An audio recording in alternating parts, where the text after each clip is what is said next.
Padahal yang digandeng itu kan 2 orang besar-besar yang pegang tahanan ini. Dibanting saya jadi repek, nggak pikir panjang. Satu-satunya jalan ya saya ke atas, saya pukul tengkuknya. Kemudian saya tarik rambutnya, pukul lagi, lehernya 3 kali. Bener? Jam sakti, bener.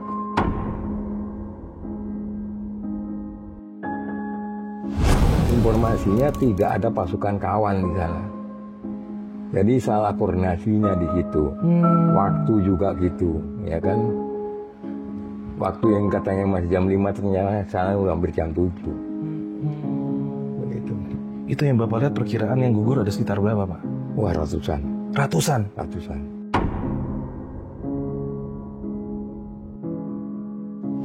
Saya bergerak cepat dan aman. Dan akan saya balaskan kematian teman-teman saya. Mau pulang kemana? Saya mau kemana lagi? Sendirian.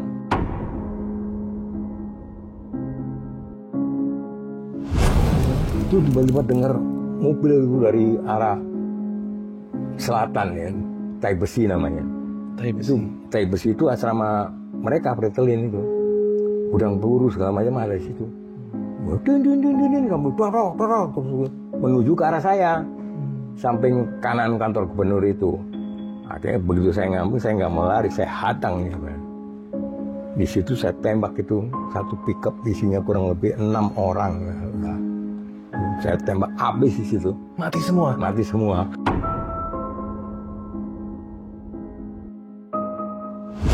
Ngamuk saya ambilin teman-teman saya udah meninggal, saya ambilin granat, saya ambil semua, saya masukin jaket ini, naik saya ke gedung. Gedung gubernuran itu? Iya. Oke. Gedung gubernur saya cari gitu.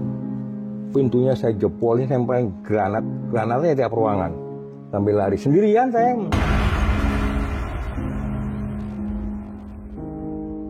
Peristiwa Malari? Ya, peristiwa Malari itu saya ketemu sama Pak Prabowo, itu masih Letnan 2. Baru masuk ke Kopasanda, belum punya anggota. Beliau lihat saya di proyek Senen ini memimpin pasukan. Yang siaga 1 tadi cuma 14 orang, saya bagi 2. Separuh ke arah Bungur, separuh ke arah Salemba. Pak Prabowo ngikut saya.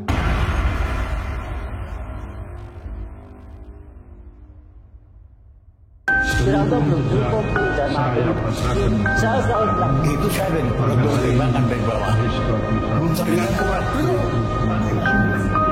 Jadi di sini ada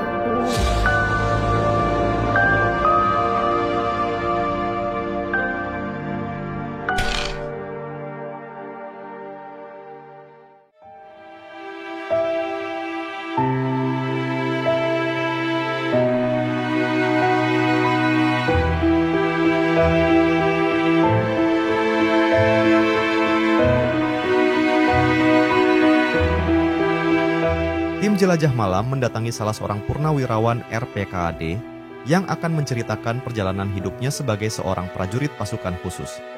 Di sini, kami akan mendapatkan kisah-kisah yang tidak ditulis dalam catatan sejarah, tapi dialami langsung oleh beliau sebagai pelaku dan saksi hidup sejarah itu sendiri. Mulai dari carut-marutnya operasi Seroja Timur yang berhadapan dengan prajurit asing asal Portugis sampai pemberantasan sisa G30S PKI.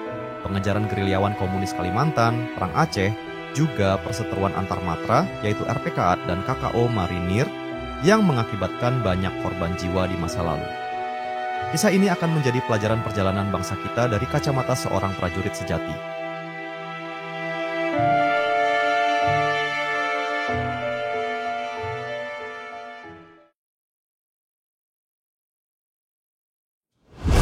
Assalamualaikum brother, ketemu lagi di channel Jaya Malam. Hari ini saya sedang berada di rumah salah seorang purnawirawan pasukan Baret Merah Kopassus, saat itu masih bernama RPKAD. Beliau adalah salah seorang sesepuh yang memang masih bisa menceritakan tentang bagaimana perjuangan dan perjalanan beliau sebagai seorang prajurit komando. Langsung aja gue perkenalkan dengan bapak yang masih gagah ini, dengan maaf, bapak siapa namanya pak? Saya Kasbilal. Kasbilal. Sehat Pak Kasbilal? Alhamdulillah sehat. Pak Kasbilal, ini kalau boleh tahu, Bapak umurnya sudah menginjak berapa sekarang Pak? Sekarang ini realnya 78. 78? Berarti Bapak kelahiran tahun 46 sebetulnya. 46. Ya, tapi diadministrasi karena telat masuk sekolah, saya mudahkan lagi. Oh gitu. Jadi 48. Ini bro, ini Pak Kasbilal salah seorang anggota RPKAD. Lettingan bersama dulu mungkin Pak Luhut kali Pak ya? Pak Luhut beliau dari akademi. Dari Akabri Ya, dia. dari Akabri. Oh gitu. Memang kelahirannya mungkin beda dikit. Beda-beda tipis lah ya. Ya. Beliau 77 mungkin. 77-an. Ya. Nah, Pak Kasbilal nih sebelumnya saya mau tanya nih. Bapak itu dulu motivasinya untuk menjadi seorang tentara tuh kenapa sih Pak? Bisa mau jadi tentara?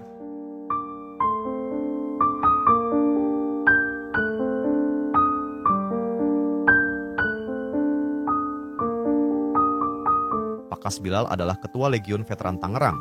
Beliau adalah sosok tentara profesional yang tidak ingin terlibat politik praktis, yang juga merupakan senior Presiden Prabowo saat masih terlibat di Kesatuan RPKAD.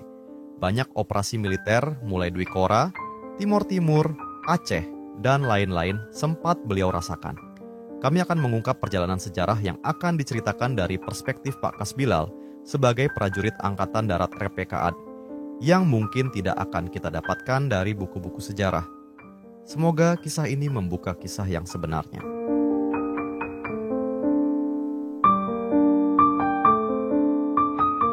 Saya sadar waktu itu motivasinya begini. Keluarga besar saya semua dari keturunan pejuang kemerdekaan. Pejuang? Ya, ikut gerilya kemana-mana. Sampai saya nggak sempat ketemu bapak saya itu seperti apa. Kakak saya kembar 2 lelaki, remaja, juga seperti apa, saya nggak pernah ketemu lagi. Akhirnya timbul dendam saya jujur aja kepada orang asing, kepada orang luar dari Indonesia ini. Nah, sejak kecil dendam saya udah sering nampak jadi masalah di kampung. Sering urusan polisi gara-gara saya suka nyelepetin kepala Belanda itu, pastur atau dokter, saya selepet kepalanya waktu itu. Akhirnya urusan polisi terus, dan yang susah orang sekampung saya, keluarga besar saya, bolak-balik urusan ke polisi terus. Akhirnya saya kurangi, oke lah kalau gitu saya mau jadi tentara. Terus mereka support saya untuk jadi tentara. Pada saat keadaan vakum seperti COVID yang kemarin, ya, Gestapo itu sekolah vakum, gedung-gedung sekolah padang vakum, nggak aktif. Ya, gedung-gedung sekolah Cina dikosongkan semua. Nah, kemudian pabrik-pabrik juga banyak yang tutup berhenti. Ya, waktu itu di Malang. Akhirnya saya pas ada pendaftaran tentara, PM, Pomat Para waktu itu, Caba, ya, Caba Pomat Para, saya coba ikut tes seleksi, masuk daftar, dan dinyatakan lulus. Selama 3 bulan dalam seleksi saya di Ajen, itu dinyatakan lulus, tinggal berangkat pendidikan. Nunggu di kantor Ajen. Ya. Namanya di kantor, tidur nggak tentu, kadang di teras, kadang di ruang penjagaan. Karena Ajen waktu itu belum seperti sekarang. Tiba-tiba kok saya lihat ada 2 orang prajurit pakai loreng. Ya. Pakai baret merah. Saya tanya sama piket, Pak, itu tentara apa itu? Itu yang namanya RPKAD. Pak, saya mau masuk itu aja. Wes, itu Tatam Milsuk. Nggak apa-apa, saya nggak mau jadi tentara kalau nggak jadi kayak dia nih. Bapak ngomong gitu? Iya. Goblok kamu itu tinggal berangkat mau pendidikan sersan 6 bulan dari sersan kamu. Biarin saya ambil berkas saya, pindah daftar ke RPKAD. Seleksi lagi selama 3 bulan. Buat saya hitung-hitung makan gratis. 3 bulan. Dan badan saya terbentuk kayak militer karena tiap hari saya dibina oleh mereka, oleh pelatih-pelatih yang seleksi Catam tadi. Alhamdulillah lulus. Masuk pendidikan di Magelang. Pendidikan dasar militernya di Magelang. Selama 6 bulan lebih, saya lulus lah prajurit 2 di situ. Kemudian kelanjutannya harusnya nempuh pendidikan lagi komando dan para. Ditanya dari sekian ratus lulusan Tamtama Milsuk tadi, siapa yang mau berangkat latihan komando dulu? Saya langsung angkat tangan dan langsung berangkat. Jadi langsung dari Magelang berangkat ke Bandung Batu Ajar. latihan komando. Di situ juga 6 bulan lagi. Itu lebih berat. Beratnya gimana Ya, Pak? udah nggak wajar lah. Latihan orang gila tuh. Sekarang salah satu contoh long march jalan kaki waktu itu dari Bandung naik ke Lembang, jalan terus menembus sampai ke Cilacap. Nusa Kambangan jalan kaki kurang lebih 500 meter. 15 kilo. Namanya 500 kilometer. Itu namanya long march itu sampai kempor-kempor dan nggak boleh ketemu orang. Harus lewat jalan-jalan gerilya napak tilas dari dulu. Gerilyawan waktu zaman kemerdekaan juga gitu, waktu tentara sebelum waktu PKR waktu ya, dari Siliwangi itu ke Jogja itu lewat jalan itu. Nah, sampai di Cilacap, Nusa Kambangan segala macam, lulusan 6 bulan pembaretan di pantai Karangcengis itu di Pulau Nusa Kambangan. Itu tanpa alat transportasi apapun, jalan kaki terus berenang. Ya. Itu sampai lulus pendidikan di sana, baru pulang ke Magelang lulus, langsung dikirim ke Cijantung, masih zaman RPKAD waktu itu, masih komandannya Pak Sarwedi. Tahun 66 berarti? 66. Oke. 66, ya awal 67, saya lulus, kemudian langsung pindah ke Cijantung grup 1. Waktu itu masih batalion 1. Yang di Magelang itu batalion 2, tapi nggak ada pasukannya. Ya, sisa-sisa orang dulu, recruiting dari tentara biasa yang kodam-kodam segala macam itu. Kemudian di Jantung baru sadar bahwa sebetulnya di Jantung juga baru organisasinya baru kerangkanya doang. Isinya kami-kami yang baru lulus pendidikan tadi, batalion RPKAD waktu itu. Itu pun hanya buat ngisi 3 kompi kerangka, yang anggotanya juga nggak lengkap. Nah, pernah dengar Pak Pasufi Sudirman nggak? Iya. Itu salah satu komandan kompi 122, kompi 122. Ya. Kemudian Pak Teo Sapi itu satu kompi 121. Nah, kemudian Pak Lutfi Banser, nah itu komandan kompi 123. Ya. Pada saat itu saya kebetulan sudah punya potensi lebih dianggapnya. Setiap apel saya diperintahkan untuk menyiapkan pasukan sebelum senior-senior saya ambil. Jadi saya latih baris berbaris, hormat segala macam, kebersihan, periksa kerapian pasukan siap, harus laporan Pak, peleton siap. Nah itu dari kebetulan saya anggap ambil hikmahnya ya. Saya punya peluang belajar lebih banyak dari kawan-kawan saya yang lain. Kemudian saya dalam latihan-latihan dinilai lebih ya, termasuk nembak latihan dasar militer, karena saya sadar prajurit itu ditugaskan untuk jadi latihan serius saya waktu itu. Materi latihan untuk perkara yang jarak dekat sampai yang jarak jauh saya harus kuasai. Akhirnya saya berhasil jadi penembak terbaik waktu itu se-Asia Tenggara. Ya, tahun 69 saya dinobatkan jadi penembak terbaik di bawah pimpinan Letnan 1 waktu itu Pak Edi Sudrajat. Oh, Pak Edi Sudrajat. Ya, yang akhirnya jadi kepala staf. Bapak terbaik itu se-Asia Tenggara. Ya. Dan sampai itu saya dibawa terus sama Pak Edi Sudrajat. Oke. Sampai ke Kalimantan, tergabung dalam satuan tugas satuan tugas 31, Satgas 31. Di Kalimantan Barat tugasnya membersihkan sisa-sisa gerombolan PGRS. Sukarelawan yang dulu pernah ikut di Kora merebut Sarawak, ya, akhirnya dibubarkan, dihentikan di Koranya, mereka jadi gerombolan di sana. Yang akhirnya ini ganggu keamanan di Sarawak sendiri dan di kita sendiri juga di Kalimantan Barat waktu itu. Kalau nggak salah mereka itu berhaluan komunis Pak ya? Ya, nah mungkin perlu saya singgung sekarang. Pada suatu saat terakhir tugas saya di Kalimantan, saya dipilih untuk tergabung dalam satuan khusus yang hanya 40 orang untuk diterjunkan di satu titik di mana diduga itu pembukaan lahan baru. Padahal itu tidak ada kampung, di dalam peta belum ada penduduknya di situ. Persis di perbatasan. Dari perbatasan itu ke kampung yang terdekat yang ada peta di kita kan itu Kampung Lanjak. Itu setengah jam perjalanan helikopter. Nah, di situ waktu saya terjun, saya dapati bekas pembukaan lahan itu kurang lebih 60 hektar ya. Tapi bekas-bekas orang yang udah militan banget. Karena bengkel-bengkel pembuatan senjata sudah ada di situ. Dan bukti-bukti bau komunisnya sudah kelihatan. Pakaian-pakaian ini pakai tanda di sini Palu Arit.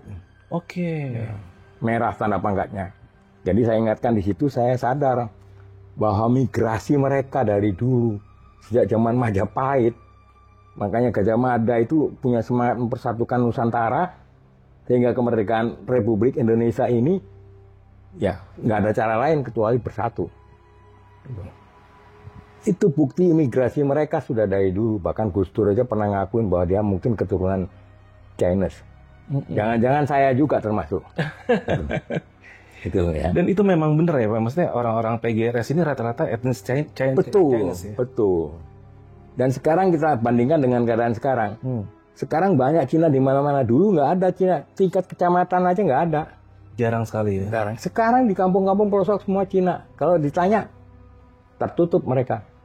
Banyak kan dari Kalimantan, dari Medan, dari Riau. Karena mungkin mereka migrasinya lewat laut. Betul. Diam-diam udah tahu-tahu di Tangerang, di Bogor banyak. Ya kan? Nah ini saya perlu ceritakan ini supaya penerus saya ini ke depan bangsa ini sadar bahwa migrasi mereka sampai kapanpun nggak akan berhenti. Kalau kita dibilang pernah dijajah Belanda, itu dengan jajah pakai apa?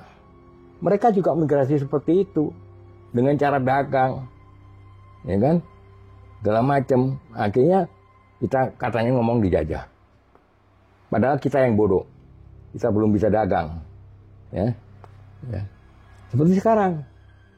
Tahu-tahu sampai ke bidang kesehatan, tahu-tahu tenaga asing. Migrasi mereka datang di satu wilayah kepulauan kita, Gorontalo segala macam. Ya. Itu mereka itu militan semua. Buktinya seperti di Kalimantan saya dapatin itu militan semua. Yang mampu bikin senapan api dari pipa ledeng air aja tuh. Dan kenyataannya sebelumnya juga sering terjadi tembak-menembak TNI kita dengan PGRS itu dengan senjata lantak untuk berburu babi itu. Oh, senjata rakitan semua? Iya. Itu gimana tuh Pak? Sempat ada kontak-kontak gimana tuh? Sering. Sebelum saya datang ke Kalimantan, sebelumnya satuan-satuan tugas yang lain dari Kopassus ke RPKD waktu itu masih, itu sering banyak korban. Diadang di tengah perjalanan kaki, di air, di perahu-perahu kecil diadang, sering banyak korban waktu itu. Berarti mereka caranya juga dengan gerilya? Iya betul. Oke. Itulah makanya ya. Hit and run ya berarti? Ya betul. Makanya banyak korban di situ. Nah, caranya membaur dengan masyarakat pun nggak langsung membaur, diam-diam lama-lama. Cara naluri, secara alami bertemu, bergaul, tukar-menukar barang, barter tuh dengan masyarakat setempat. Bahkan ada yang asimilasi sama masyarakat setempat orang Dayak. Kebetulan figur fisiknya itu mirip. Orang Dayak sama Cina ini mirip. Bener, putih. Dayak ini kalau diusut-usut ternyata masih ada keturunan Mongol.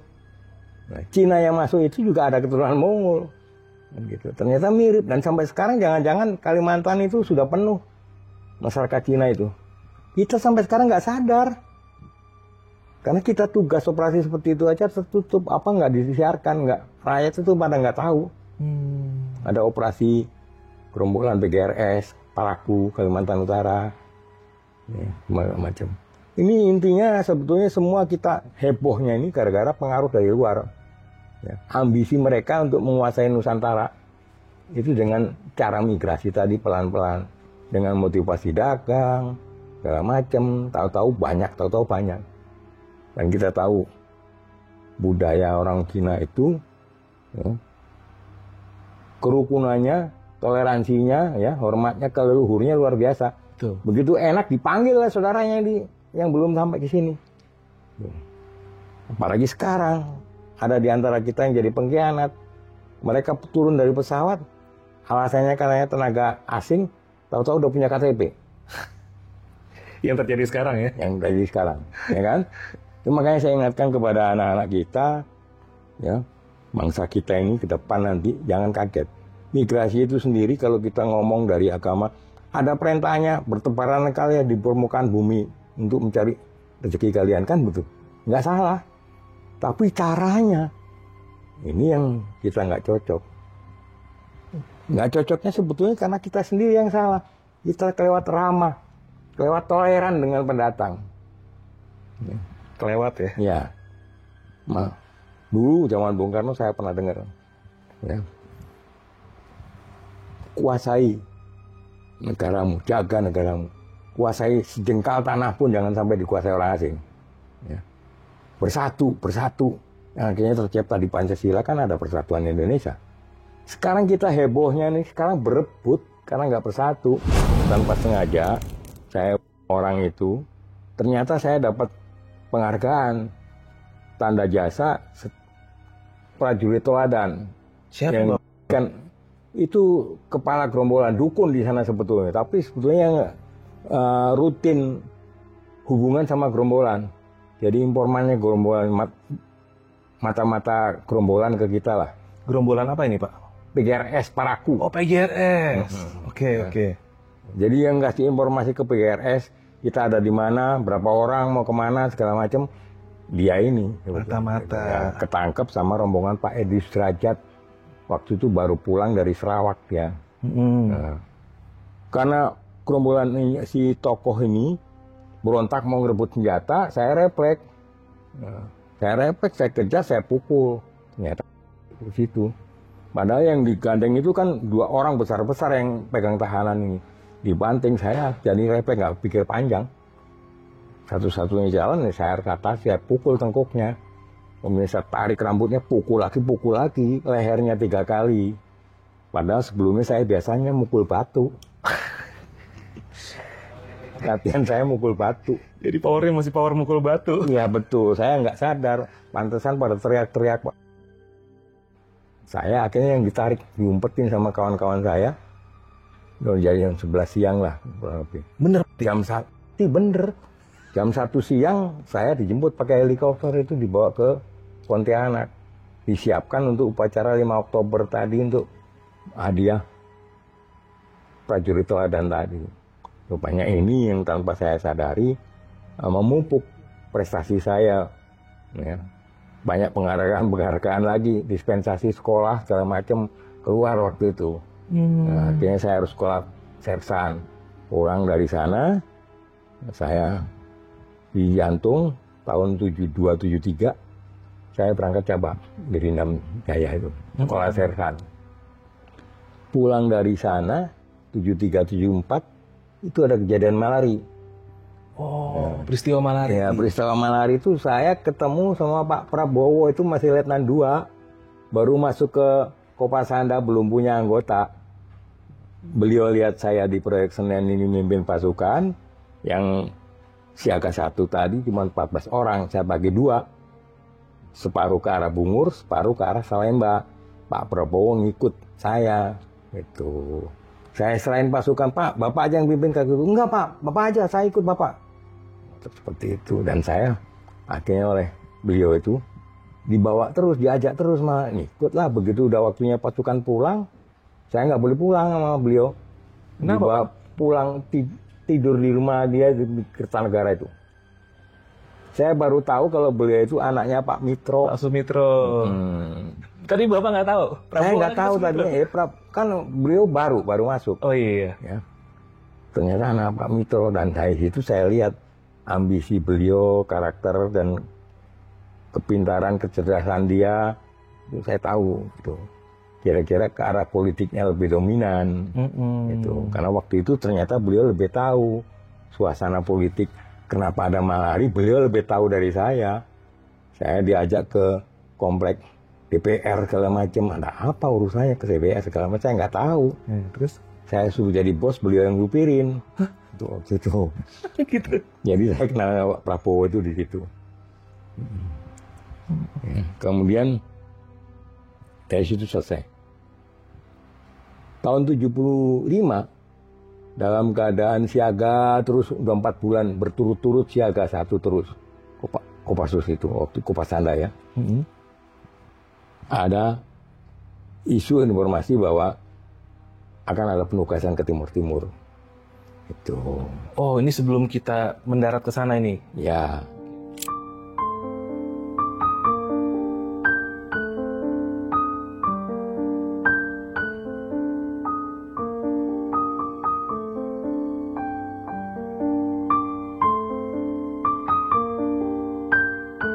Pendaratan di Timur Timur bisa dibilang sebuah operasi yang berantakan, karena banyaknya kekacauan yang menyertai operasi tersebut.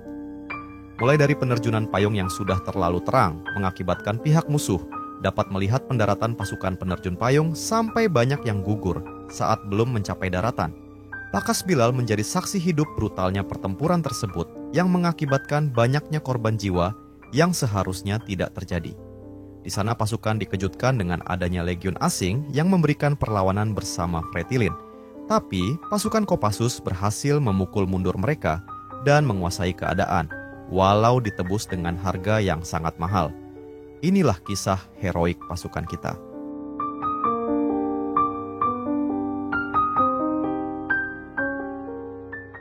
Nah, informasi itu saya terima, akhirnya disiapkan.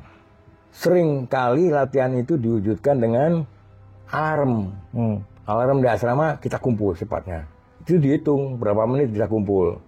Berapa menit bisa kumpul. Itu terus-terusan latihan seperti itu. Entah setelah kumpul mau dibawa kemana, mau ke Halim, mau kemana. Itu latihan seperti kumpul alarm siaga 1. Itu selalu udah sering 4 bulan terus-terusan. Nah, saya baca ini, setelah ini saya tahu bahwa rencana untuk nyerangan Timur-Timur itu sudah lama ada. Bahkan sebelum saya diterjunkan sudah ada pendahulunya yang ngumpulin informasi tentang Timur-Timur, ya, tentang pasukan-pasukan tentara Portugis. Ya. Udah ada tim intelijennya duluan? Udah ada duluan. Setelah itu Pak, berarti kan Bapak persiapan mau penyerbuan nih? Ya, sambil latihan terus-menerus. Latihan menembak, latihan serangan di asrama itu terus-terusan. Begitu dikumpulkan bener, saya karena seringnya latihan itu saya pikir nggak bener-bener berangkat ke Timur-Timur. Pasukan itu sudah dilengkapi dengan bekal garis pertama istilahnya kalau di militer. Bekal serbuan itu garis pertama. Yang kalau di total di berat ditimbang itu 36 kilo ransel kita itu. Belum sama senapan? Belum. Itu termasuk peluru dan termasuk logistik. 36 kilo. Belum lagi ditambah payung. Nah, pada saat itu benar-benar seperti mau berangkat, tapi saya pikir nggak jadi lagi begitu. Tahu-tahu benar-benar berangkat langsung kok ini berhenti di mana nih? Di Madiun. Sore itu berhenti di Madiun, jam segini ini masih dalam pesawat dan nggak boleh turun. Karena pesawat itu juga datang ke Madiun sangat dirahasiakan di internal Auri juga. Supaya orang nggak tahu bahwa itu isinya pesawat itu pasukan. Oh, ini berarti operasi rahasia ini? Iya betul. Seperti operasi tertutup sebetulnya. Dan penyerbuannya juga gitu. Ternyata tuh begitu mulai malam kita take off lagi, pagi itu diterjunkan dan ironi ya, yang waktu diperkirakan kita masih gelap subuh jam 5, ternyata di sana udah hampir jam 7. Udah terang. Makanya saya begitu lompat pesawat itu udah ngeliat atap rumah-rumah itu udah jelas. Dan jarak lompat saya itu sangat di luar standar biasaan. Ketinggian berapa, Pak? Paling hanya sekitar 150 sampai 200 meter. Pendek banget. Iya makanya begitu lompat itu payung belum sempat mekar mungkin saya tuh. Yang masuk ke pohon itu, dingin itu. Berarti Bapak terjun payungnya nggak ngembang? Mungkin nggak ngembang. Mungkin nggak ngembang. Saya nggak sadar begitu terjun itu langsung pingsan. Ya, langsung pingsan. Bangun-bangun siang sekitar jam 12 lah. Badan udah keringatan basah kuyup, tapi kok tanah banyak di muka saya. Badan saya penuh tanah. Tanah dari apa ini? Sampai saya bingung, ini saya udah apa masih hidup? Begitu saya melek mata, saya buka mata. Di sekitar saya udah banyak jenazah kawan-kawan saya udah tembak itu. Bahkan ada yang dari Barit Ijo. Oh, itu sudah bergabung dengan Baret Hijau di sini? Iya, udah. Padahal briefing sebelumnya, informasinya tidak ada pasukan kawan di sana. Jadi salah koordinasinya di situ. Waktu juga gitu, ya kan. Waktu yang katanya masih jam 5 ternyata sana udah hampir jam 7. Begitu. Itu yang Bapak lihat perkiraan yang gugur ada sekitar berapa, Pak? Wah, ratusan. Ratusan? Ratusan. Dari rekan-rekan saya sendiri aja mungkin sekitar 50 orang lebih. Itu berangkatnya berapa naik Hercules sampai? Ya. Berapa pesawat, Pak? Wah, saya nggak tahu persis jumlah pesawatnya.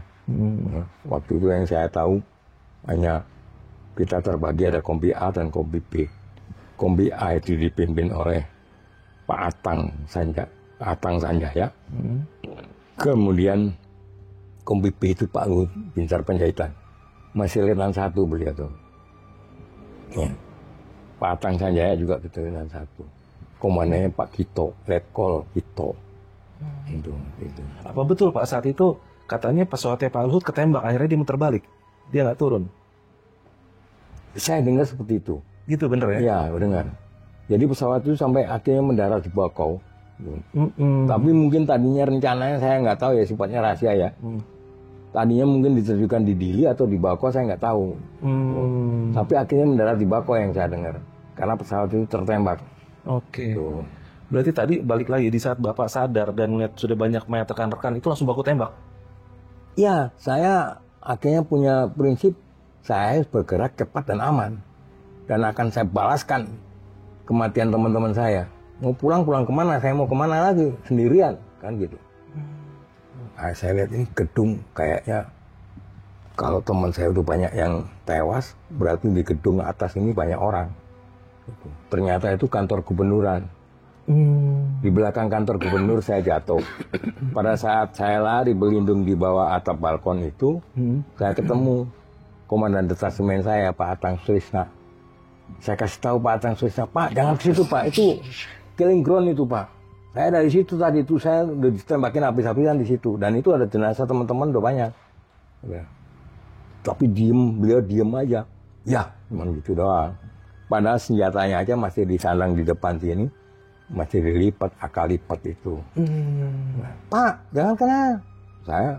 Saya udah perintahkan anak buah untuk menurunkan bendera Freselin. Itu di depan kantor penduduk tadi. Tadi begitu saya selesai menurunkan bendera, saya cari Pak Atang tadi, kok nggak nongol-nongol. Ternyata udah tewas di teras balkon gedung gubernuran. Ini kill dia? Ya. Ditembak dari atas sini sampai tembus ke punggung sini. Dan itu di depan saya, lemas saya.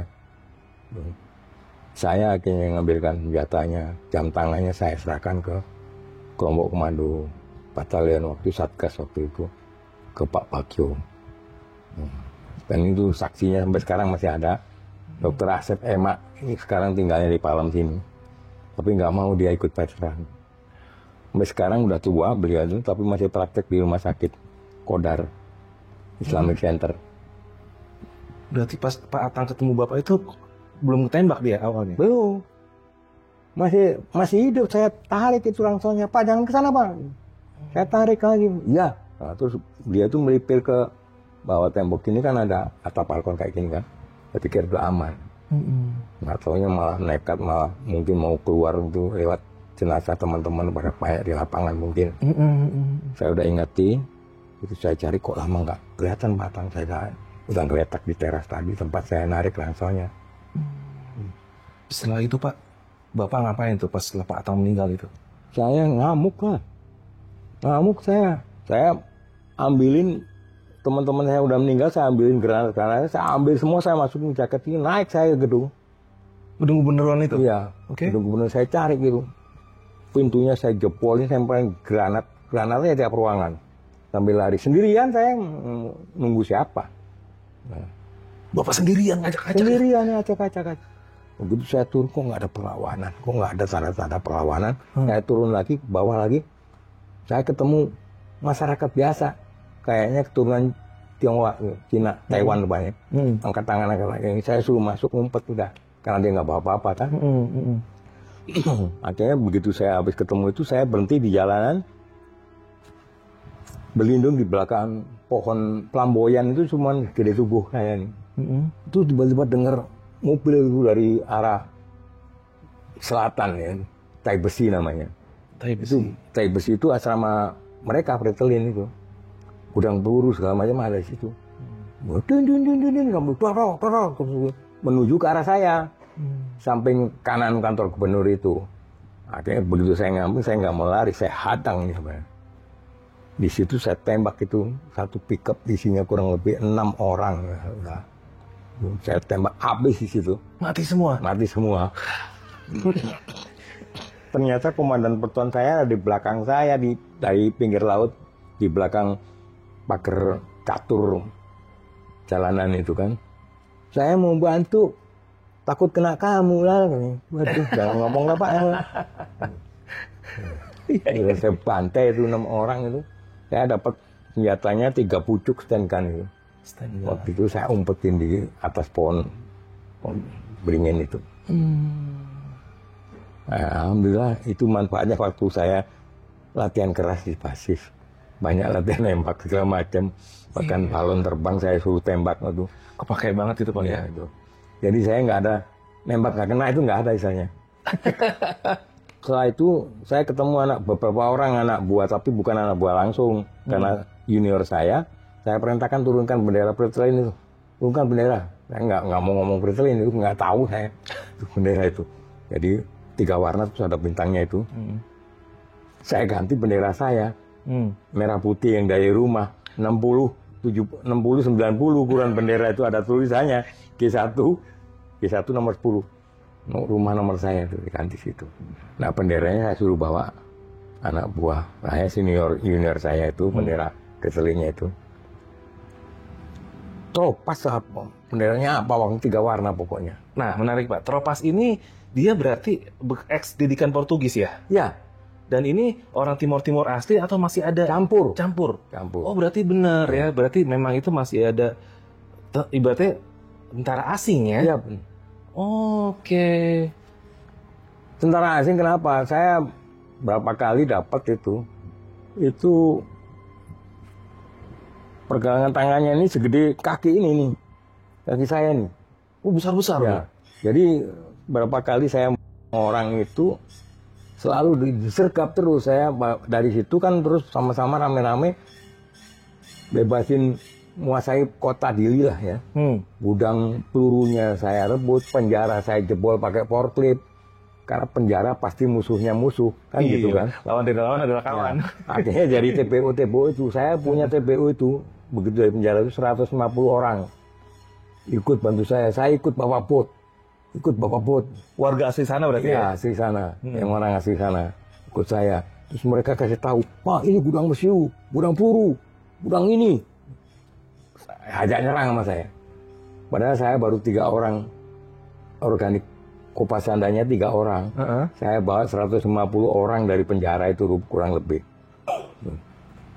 Terus saya dapat kendaraan pickup tadi yang Toyota tadi saya pakai. Oh yang 6 orang mati tadi? Ya, saya pakai bongkar gudang di pelabuhan. Isinya apa itu? Isinya beras, gula, logistik susu, coklat, rokok, triple pipe itu. Saya dapat itu. Kemudian butuh bensin kan, nyari pom bensin kan nggak ada listrik. Saya ketemu ongkelannya itu. Artinya saya punya pom bensin. Saya punya mobil itu pickup pertama. Habis itu saya nggak boleh lihat ada mobil nganggur di depan rumah orang kan. Karena orangnya pasti nggak ada. Saya jebol pintunya, saya ambil itu Corolla baru, Datsun baru. Datsun baru itu saya kasih itu ke Asep Emak itu. Itu. Coba mereka ributnya minta bensin terus, pusing saya. Mintanya ke saya terus, semua kendaraan minta bensin saya terus. Saya punya motor, itu anak buah saya punya motor satu-satu semua. Dapat semua di sana. Dapat semua. Bensin punya. Kadang-kadang malam ngambil bensin bawa ke tempat persembunyian kita. Dari pihak Pretelin itu saat itu banyak juga korban Pak ya? Banyak juga. Di saya saja hari itu ada kurang lebih 14 orang. Hari itu dari tangan saya tuh sendiri. Bapak menghabisi sendiri ya, 14 orang? Nggak ada orang. Nggak ada orang lain. 14 orang. Orang lari itu. bruk, ambil lagi, duk. Bagaimana nggak mati? AK-47. Ya. Kemudian dari situ dikumpulkan pasukan, setelah istirahat kurang lebih seminggu lah. Teruskan perjalanan ke atas, ke Air Merah, ke Elio itu. Nah di Elio itu yang saya cerita lucu. Saya menempati lubang bekas pertahanan siapa nggak tahu waktu itu ya, mungkin rombongan Pak Luhut apa siapa, kosong kan. Tapi saya pilih tempat yang nggak diduga ada orang kan gitu. Itu ternyata saya disergap terus-terusan 3 malam berturut-turut saya disergap. Kebetulan saya nggak tidur, saya udah pasang ranting-ranting di jalan pendekat itu kan, dengar ada. Kemudian saya ngintip, ini kerjaan ngintip terus di Cakrawala itu. Malam jam 2 itu, tahu-tahu orang udah berdiri di depan saya. Gede amat langsung dari mana mereka masuknya, bukan dari depan malah dari samping, tahu-tahu nongol di depan saya. Oh gitu. Saya tembak, nah itu begitu jatuh bruk, saya raba-raba kan, saya pikir tangan. Kok saya pikir kaki kok gede amat kan gitu kan. Tangan gede amat, saya tarik, nggak tahunya itu tangan dia segede ini nih, lengan dia tuh. Orang bule. Orang bukan bule, orangnya hitam juga. Oh, orang Timor emang. Orang bukan, orang Porto itu, Portugis. Oh, Portugis. Ya. Topas itu. Senjatanya Get Me. Get Me. Ya. Get Me G3 itu hijau itu. Sampai nggak bisa dipakai, senjatanya kena peluru saya. Itu 3 kali. 3 kali. Ya. Jadi dari Elio pertama saya dapat gitu. Belum lagi tiap harinya kalau kita ke air itu, lalu tembak-tembakan itu. Mereka nembaknya pakai senapan yang jangkauannya jauh lagi. Kita AK diketawain sama mereka pakai AK-47 itu. Itu bunyi-bunyi pantat tuh, karena nggak nyampe. Get Me itu ribuan meter Pak ya? Ya. Ya kan kalau nggak salah 2000 meter Get Me itu. Iya, tapi efektivitasnya di atas 400. 400 di atas 400 ya. Artinya mereka 400 meter itu masih berani nembak. Kita 400 meter, pelurunya jatuh di depannya. Kemudian ke Air Merah. Air Merah juga gitu. Ada yang kisah yang paling viral itu, ada semacam pertahanan gilingan tahu. Di puncak gunung gitu ada lubang bundar gini. Pada waktu saya jalan kaki malam itu, rapat kan kita ini karena gelap. Tiba-tiba yang ditembak itu saya, tunggu. Gue bilang, musuh tuh lagi. Bikin api unggun itu, dia naik ke atas. Saya duluin ya. Ke atas itu ada lubang pertahanan, saya naik ke atas. Dia baru datang, langsung saya tembak lagi. Jadi selama ini perasaan yang nembak orang, saya melulu. Sampai suatu saat kita dikepung musuh di situ. Peluru udah habis. Komandan saya bingung. Komandan saya waktu itu dari Cabang Wamil yang pernah saya ceritain. Dari sersan sampai jadi kapten. Letnan, Capak waktu itu. Dia bilang, Kas, ini gimana nih? Apanya Pak gimana? Enggak deh, kalau kamu jadi komandan gimana nih? Bapak komandan pasukan kan? Sekarang Bapak masih punya peluru nggak? Ada sih saya. Ya Bapak, anak buah? Tanya dong. Udah pada habis Kas. Ya nggak ada lagi, kalau kita bertahan konyol namanya. Nggak punya peluru kok. Terus ini yang namanya Pak, kalau di pendidikan katanya adalah pas libat yang ini. Kita harus kabur dari sini. Caranya? Ya nanti malam, jangan sekarang kabur terang-terangan kayak gini, kita dikejar. Tengah malam baru kabur. Udah kalau gitu saya serahkan ke kamu, pimpin pasukan untuk kabur. Pulang ke Elio. Akhirnya saya tarik garis peta, kompas aja. Lurus, gak ada yang boleh belok. Saya yang paling depan. Sambil bawa teman jenazah yang udah ketembak itu. Jenazah panggul. Tetap dibawa? Iya. Dia minta diturunkan, minta ditembak sebetulnya. Tapi kan belum mati. Oh, belum mati. Saya panggul, jadi badan saya ini kotoran orang sama darah. Sampai di Elio udah beku kering semua, nggak karu-karuan. Muka saya juga darah melulu. Gara-gara gendong teman ini. Nah di situ mukanya dari cerita mulut ke mulut kan. Mungkin sampai dia bilang, Kasbila itu orang hebat. Tuh, kedengar sama Pak Ruhut. Waktu reuni 2017 ketemu. Woi, siapa yang nyari Kasbila nih? Ini orang ini. Ini orang hebat nih. di depan anak saya lagi, beliau teriak-teriak gitu, Pak Luhut. Padahal saya nggak dibawa langsung Pak Luhut waktu itu. Gitu. Tapi mungkin ceritanya sampai ke Pak Luhut. Iya. Tapi pulang hikmahnya apa? Penghargaan. Responnya penghargaan. Teman dan komandan ke saya.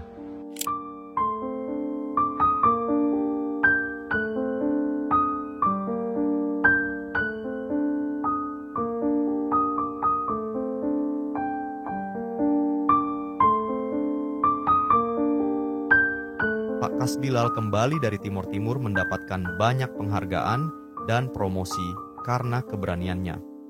Beliau ditawari jabatan sekaligus terlibat dalam fraksi ABRI di DPR, namun ditolaknya karena beliau merasa ABRI seharusnya sebagai benteng penjaga kedaulatan negara bukan sebagai politisi di zaman duifungsi ABRI. Pak Kasbilal mengalami kekecewaan karena sebuah operasi yang namanya sudah tercatat sebagai komandan tim yang merupakan sebuah kehormatan bagi seorang prajurit, dan ternyata saat harinya tiba bukan beliau yang ditunjuk. Unsur nepotisme yang sangat menyakiti hatinya sebagai seorang prajurit profesional dan menjadi pemicu akhirnya beliau mundur pensiun dini sebagai tentara. Sangat ironis.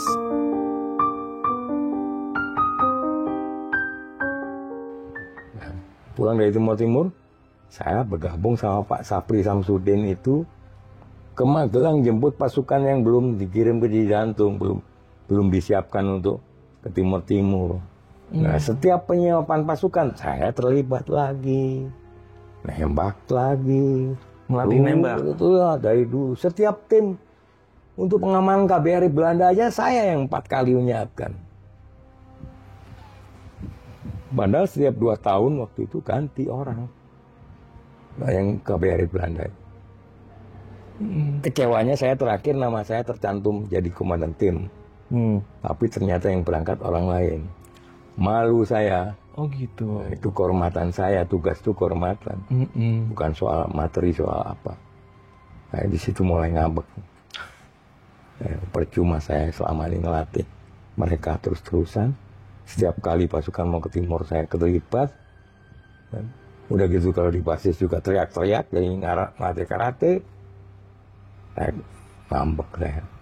Terus saya mengambilkan putusan pensiun dini. Oh gitu. Saya pensiun dini itu saya hitung. Kalau saya dinas terus pada saat itu 84, 85 aja saya udah kapten. Ya. Kalau saya dinas terus nanti suatu saat terakhir, nggak tahu nanti 2005 apa 2015, Letnan Kolonel mentok 15 tahun lebih. Saya nggak mau. Waktu itu masih ada pola ini kan dari fraksi ABRI. Kamu jadi anggota DPR? Wah, apalagi DPR, saya nggak mau.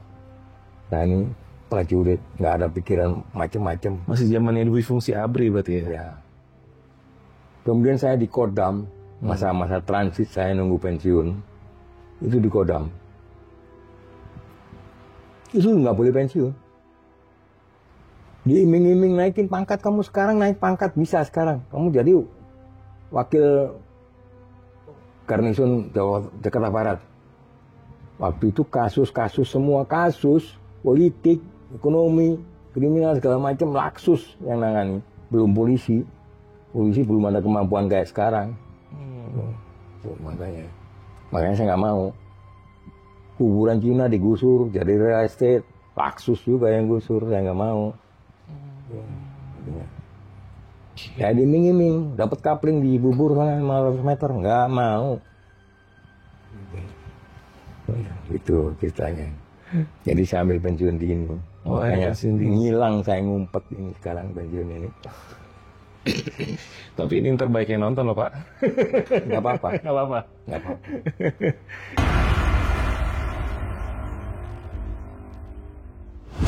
Itu sebetulnya di Jawa itu banyak perkumpulan atau padepokan-padepokan yang dipimpin oleh jawara-jawara jagoan ya. Yang kalau sekarang dinilai itu aliran sesat, ngambil ilmunya di sana. Termasuk salah satunya diantaranya Mbak Suro tadi. Mbak Suro. Ya. Nah ini maaf Pak, saya potong. Mbak Suro ini menarik Pak. Saya pernah dengar dia itu salah satu punya padepokan yang menampung ex-PKI. katanya. Udah gitu dia memiliki ilmu kebal. Betul. Nah itu gimana ceritanya tuh Pak? Nah kebetulan di situ ditampung lah orang-orang buronan yang dikejar-kejar sama TNI ini, ngumpetnya di situ. Kaum kiri ini. Iya, di situ mau nyusun kekuatan lagi, dan ternyata banyak anggota TNI yang terlibat di situ, ngumpul di situ ternyata. Terlibat dalam arti gimana nih? Artinya ikut bergabung di situ, belajar ilmunya di situ. Gitu. Berarti ini anggota TNI sudah berbaur dengan musuh? Ya, Di kubu yang sama? ya, digabung di asrama di barak itu, di Padepokan itu. Jujur aja waktu itu sebutannya masih KKO. KKO yang sekarang marinir itu dulu banyak oknumnya yang terlibat golongan PKI itu.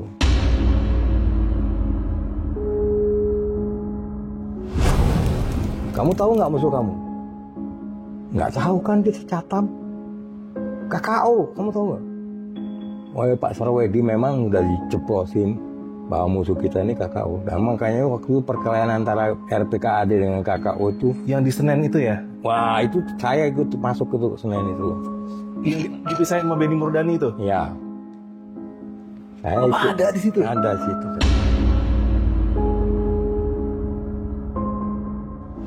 Jujur aja mereka bohong kalau nggak terlibat. Gitu loh. Bahkan waktu itu masih dipengaruhi ya, pengaruhi politik itu PKI itu, komunis itu. Bukan hanya KKO, Angkatan Udara juga, Angkatan Darat juga ada. Jadi ini intinya pengaruh dari luar sebetulnya. Ngerti nggak? Supaya kita di antara kita sendiri berantem terus.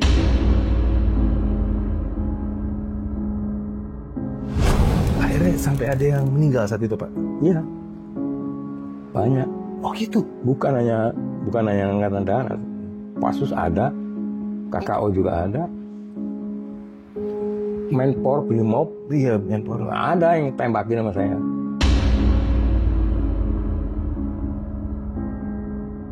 Kasus-kasus polisi dengan rakyat itu udah berapa ribu kali terjadi di mana-mana.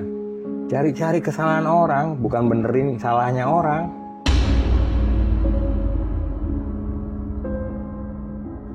Makanya saya nggak mau ikut tergabung. Saya ini tentara, saya ini prajurit. Saya cuma dididik, dilatih, atau itu aja. Jadi masalah politik saya paling nggak suka dulu.